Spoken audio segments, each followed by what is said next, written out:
Baik, Assalamualaikum warahmatullahi wabarakatuh. Selamat pagi semuanya. Ya, ketemu lagi dengan saya Syatandra Utama di mata kuliah Jaringan Komputer. Kali ini kita akan membahas tentang application layer. Jadi, application layer ini adalah layer terakhir dan sebenarnya belum materinya belum selesai, nah selesai lagi maksudnya ya belum terakhir juga gitu ya, tapi layernya layer terakhir ya, application layer. Jadi paling atas gitu, model OS-nya paling atas. Oke, kita bahas saja aplikasi dan protokol application layer itu. Ada aplikasi yang terdistribusi yang saling berkomunikasi. Jadi berjalan di host users saling mempertukarkan message untuk menerapkan aplikasi. Ya misalnya email, file transfer dan web ya. Jadi, nah protokol dari application layer itu adalah salah satu bagian dari suatu aplikasi. Jadi, ya memang bentuknya application, nama juga application ya, application layer. Salah satu bagian dari suatu aplikasi. Jadi, mendefinisikan message yang dipertukarkan aplikasi dan tindakan yang diambil menggunakan layanan yang disediakan oleh protokol layer bawah. Jadi aplikasi lain ini contohnya itu adalah browser ya. Browser kita sering mempergunakan browser ya. Kayak ada Chrome, Firefox, kemudian yang lain-lain. Dan itu mengaksesnya kayak email gitu ya. Ini seperti ini. Jadi suatu proses adalah program yang berjalan pada suatu host. Pada host yang sama, dua proses berkomunikasi menggunakan inter-process communication yang didefinisikan oleh operating system. Proses yang berjalan pada host yang berbeda berkomunikasi menggunakan protokol layer aplikasi. Jadi suatu user agent adalah suatu interface antara user dengan aplikasi jaringan, yaitu contohnya di sini adalah web browser. Web browser di sini ya tadi ya ada Firefox, ada Safari, ada Google Chrome dan lain-lain. Ya, Opera juga ya kadang. Tapi saya sekarang sudah tidak menggunakan Opera gitu ya. Kemudian streaming juga ya, streaming audio atau video, media player. Nah, seperti kalian nanti mengakses YouTube ini, nah itu adalah streaming video, video dan audio gitu ya. Seperti itu. Kemudian paradigma client server. Nah, ini ya namanya juga application layer. Jadi dia bersentuhan dengan server juga gitu. Kaliannya tuh mengawali hubungan dengan server spec first. Biasanya meminta layanan dari server. Untuk web, klien diimplementasikan dalam bentuk browser, untuk email dalam bentuk mail reader. Ya, jadi biasanya kan kita kalau mau masuk misalkan ke Google gitu ya. Nah, Google sendiri itu sebenarnya server, gitu. Sebuah server. Nah, berarti kita akan mengakses servernya si Google ini gitu. Jadi kita sebagai klien akan mengakses. Kemudian itu adalah sebuah web juga sih. Google itu sebuah web juga, website. Lalu server itu menyediakan layanan yang diminta klien. Misalkan web server mengirimkan halaman web, mail server mengirimkan email. Protokol layer aplikasi itu adalah API atau API. Ini sering kita dengar ya, API-API gitu ya, bukan API membara gitu. Application Program Interface mendefinisikan interface antara layer aplikasi dan transport. Jadi soketnya itu adalah Internet API. Dua proses berkomunikasi dengan cara mengirimkan dan membaca data ke dari dalam soket. Lalu gimana caranya suatu proses mengidentifikasi proses lain? Yaitu menggunakan IP address dari host dan juga port number. Nah, ini yang ya sering banyak kita temukan gitu ya, temukan kayak IP address, kemudian port number. IP address itu bisa disamarkan, bisa diganti dan lain-lain. Tapi kalau port number itu kayak celah, kayak apa ya? Eh apa ya, jalan masuknya gitu, jalan masuk bukan gitu ya, tapi jalan masuknya. Kayak misalkan saya mau ke Google tapi mengakses ke websitenya. Nah, portnya itu biasanya adalah kalau websitenya itu 80 80 seperti itu. Tapi kalau misalkan eh, kayak telnet, misalkan saya ke telnet itu biasanya 23 port 23 ICMP ya. Nah, layanan transport yang diperlukan layar aplikasi. Kalau data loss itu jadi beberapa aplikasi, misalkan audio toleran terhadap beberapa loss. Jadi kadang kita kalau misalkan di kereta, ini saya juga pernah mengalami ya, sering bukan pernah sering mengalami ya di stasiun Pasar Minggu tuh kadang-kadang susah sinyal gitu ya. Jadi walaupun saya lagi dengerin Spotify, ya, saya enak nih Spotify itu sering saya gunakan. Jadi kadang-kadang kalau lagi denger Spotify awalnya sebelum masuk pasar minggu itu masih kedengeran gitu. Ketika sudah keluar pasar minggu tuh lagi tersendat seperti itu. Jadi ada beberapa loss-nya gitu. Jadi juga aplikasi lain ya. Misalkan file transfer, telnet dan memerlukan transfer data andal 100%. Nah, ini misalkan contohnya memerlukan transfer data itu bukan hanya kita mau mengirimkan data, tapi contohnya kita streaming gitu ya. Misalkan saya lagi nonton Netflix gitu di kereta, tiba-tiba dia buffer maksudnya muter-muter gitu ya. Nah, itu namanya loss gitu ya. Loss itu memang kadang-kadang loss juga gitu kalau di kereta gitu ya. Lalu ya itu transfer data ya. Jadi memang bisa loss juga. Lalu bandwidth, beberapa aplikasi misalkan multimedia memerlukan sejumlah bandwidth agar efektif. Emang kalau multimedia itu kalau di bawah kira-kira di bawah 100 ya, atau nah kalau kalian sering ngeh gitu ya, ngeh di apa handphone kalian di B slash S gitu ya.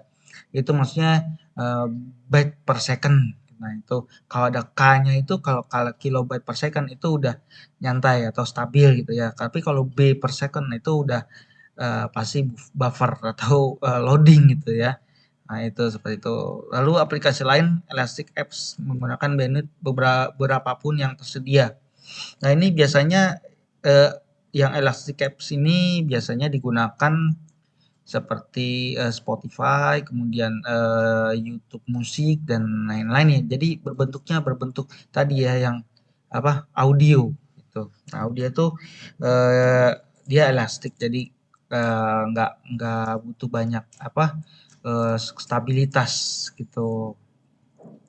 Kemudian timing. Beberapa aplikasi misalkan internet teleponi memerlukan syarat low delay agar efektif. Nah, ini maksudnya low delay ini adalah seperti Zoom ya. Zoom atau yang lainnya jadi meeting online gitu ya seperti kalau misalnya kita melakukan Zoom itu adalah low delay gitu ya syaratnya. Kenapa? Karena ya nggak bisa ini ya, kecuali kalau nonton bola delay nggak masalah gitu ya nonton bola. Oke, kebutuhan layanan layar transport dari beberapa aplikasi. Nah, ini dia ya. Jadi aplikasi misalkan file transfer, data lossnya jangan loss, bandwidthnya elastik. Jadi bandwidthnya elastik kenapa? Karena dia bisa ganti-ganti antara jangan pokoknya jangan sampai sih byte per second. Kalau byte per second tuh benar-benar kecil gitu ya. Tapi dia elastik aja. Kemudian time sensitive, kalau file transfer itu kadang-kadang sih ya sebenarnya time sensitif ya. Kadang kalau misalkan udah loading lama dia akan hilang gitu. Kayak misalkan saya akses ke Shopee gitu, lagi belanja Shopee di dalam kereta itu wah nggak bisa nih loading terus, nah itu bakalan hilang gitu. Itu sebenarnya transfer juga. Dan ini kadang-kadang file transfer ini berbahaya ya, berbahaya kalau misalkan bandwidth-nya itu kecil atau time sensitifnya itu sangat-sangat ini ya. Jadi contoh misalkan lagi top up GoPay gitu ya, top up GoPay itu sebenarnya file transfer gitu. Jadi dari bank mentransfer ke aplikasi GoPay, ke si GoPay-nya. Punya aplikasinya itu kalau misalkan loss, wah lumayan itu ya, gitu. Itu time sensitif sekali gitu. Kemudian email. Nah, email nih nggak boleh loss ya. Karena apa? Karena kalau loss ya nanti dia ada namanya kalau di Google tuh mailer demon. Seperti itu. Maksudnya mailer demon ini jadi si Google itu mengibaratkan eh, user mengemail ke setan, maksudnya hantu gitu, nggak ada barangnya, demon makanya dibilang demon, mailer demon. Nah itu maksudnya dikirain dia itu ngirim ke demon gitu, nggak ada usernya. Nah makanya itu dibilang lost sebenarnya sih. Itu bahasanya Google itu ya. Kemudian ada web dokumen. Nah ini loss toleran.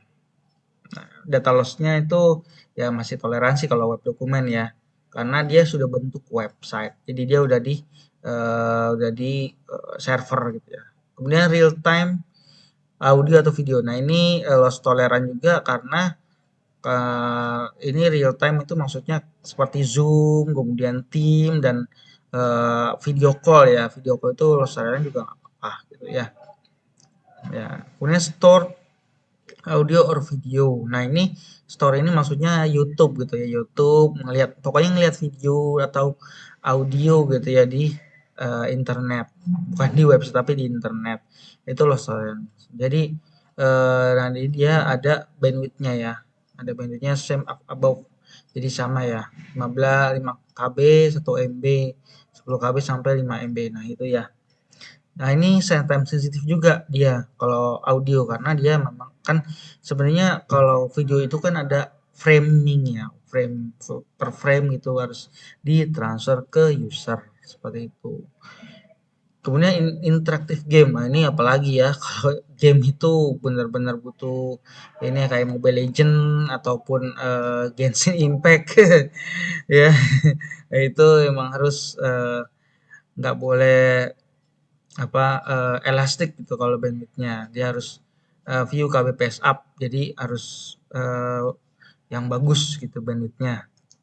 Nah ini timesnya itu 100 second itu ya 100 second. Lalu ada financial app. Nah ini dia nih financial tuh yang paling sensitif kayak tadi saya bilang ya, kayak saya top up GoPay.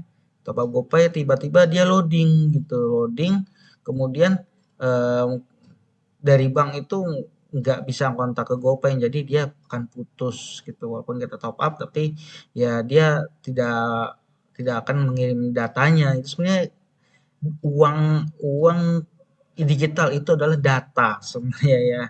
Nah, seperti itu. Jadi layanan yang disediakan oleh protokol layer transport internet adalah dua. TCP service yaitu connection oriented dan reliable transport flow control. Connection control tidak menyediakan timing jaminan minimum. Nah, kalau UDP adalah unreliable data transfer, tidak menyediakan connection setup, jadi dia langsung plug and play sebenarnya sih. Reliability flow control connection. Nah ini yang saya bilang kalau UDP itu biasa digunakan oleh game ya. Game-game itu game-game online kayak Mobile Legends tuh pakai UDP sebenarnya ya, portnya. Jadi dia nggak apa data transfer itu nggak dibatasin gitu. Berapapun ya udah download aja sana gitu ibaratnya gitu. Tidak menyediakan connection setup juga. Gitu. Nggak perlu ada setup lagi. Kemudian eh, ini adalah protokol aplikasi internet dan protokol layer transport yang mendukungnya. Jadi kalau email itu layernya SMTP. Nah ini protokolnya SMTP.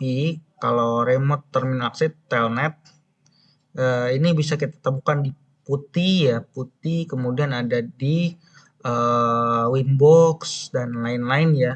Nah dia itu protokol TCP ya, TCP semua. Website juga website HTTP, tapi sekarang ada S-nya ya, HTTPS itu untuk secure aja sih. Lalu ada file transfer. Tuh. Lalu streaming multimedia. Ini tergantung ya proprietary. Nah, ini tergantung kalau misalkan protokolnya itu memakai UDP juga bisa, pakai TCP juga bisa gitu. Nah, sini perlu diperhatikan kalau UDP itu kadang digunakan juga oleh Zoom gitu. Zoom kenapa? Karena dia real, real network gitu. Jadi harus sebenarnya dia pindah-pindah antara TCP dan UDP gitu biar eh, terhubung terus gitu. Remote File Server NSF. Nah, ini biasanya protokolnya NSF dan dia antara TCP dan UDP remote file servernya. Lalu internet teleponi proprietary, lalu tipikal ini dia UDP biasanya kalau teleponi. Contohnya teleponi adalah seperti apa kita menghubungi call center. Nah, itu sebenarnya internet teleponi gitu ya. Call center ya. Lalu socket programming API. Socket API. Nah, ini secara eksplisit dibuat, digunakan dan diputuskan oleh aplikasi. Jadi dia unreliable datagram dan reliable byte stream oriented. Nah, ini ada socket programming TCP. Jadi sini ada, nah ini ada ya control by application developer. Di sini juga klien harus menghubungi server terlebih dahulu kalau socket programming dengan TCP. Jadi proses server harus sudah berjalan. Jadi kalau programming disiplin maksudnya ketika contohnya seperti web browser ya. Web browser itu sebenarnya programming TCP juga. Nah, kenapa? Karena di awalnya kalau kita mau masuk ke URL atau alamatnya Google, DNS-nya Google. Nah, itu biasanya kita klien itu harus menghubungi server. Itu servernya Google. Lalu klien menghubungi server dengan cara membuat soket TCP lokal dan menentukan IP address server. Seperti itu. Nah, kalau UDP ini tidak ada koneksi antar klien dan server. Jadi no handshaking. Kenapa? Karena biasanya kalau UDP ini ya nyambung-nyambung aja gitu. Nah, ini UDP ini memang kalau kerentanan untuk adanya adanya apa hacking ya di sini gitu UDP karena dia eh, kan terkadang celahnya itu celah portnya itu ada di UDP gitu. Nah, pengirim secara eksplisit menyertakan IP address dan nomor port dari tujuan. Dan server harus mengambil informasi IP dan nomor port pengirim dari datagram yang tersedia. DNS. Jadi DNS ini sebenarnya nama ya, nama kalau kita menghafal angka kan kadang sulit ya. Apalagi angkanya banyak kayak IP versi 6 kan lumayan tuh ya. Nah, ini makanya digunakan adalah domain name system DNS. Nah, ini DNS server. Jadi traffic volumenya, local name-nya itu disediakan oleh setiap ISP gitu. Nah, ini contoh DNS sederhana ya. Jadi misalkan ya kalau kita ini sih Google ya. Google tuh DNS sederhana sih sebenarnya. Tuh, kalau kita 888 juga terima. Nah, ini contoh DNS-nya dan juga DNS itu di cache atau disimpan gitu di router ataupun di eh, di browser seperti itu. Nah, ini kenapa kadang kita harus membersihkan cache-nya ini agar tidak terjadi lacking atau lambat ya. Nah, ini ada DNS record. Nah, record ini biasanya digunakan di browser-browser gitu ya. Oke, dari sini materi sudah berakhir. Jadi sampai sini untuk materi aplikasi layar. Jika ada pertanyaan bisa kalian tuliskan di kolom komentar dan juga di WhatsApp group. Oke, terima kasih semuanya. Selamat siang. Mohon maaf apabila ada kekurangan. Selamat siang. Assalamualaikum warahmatullahi wabarakatuh.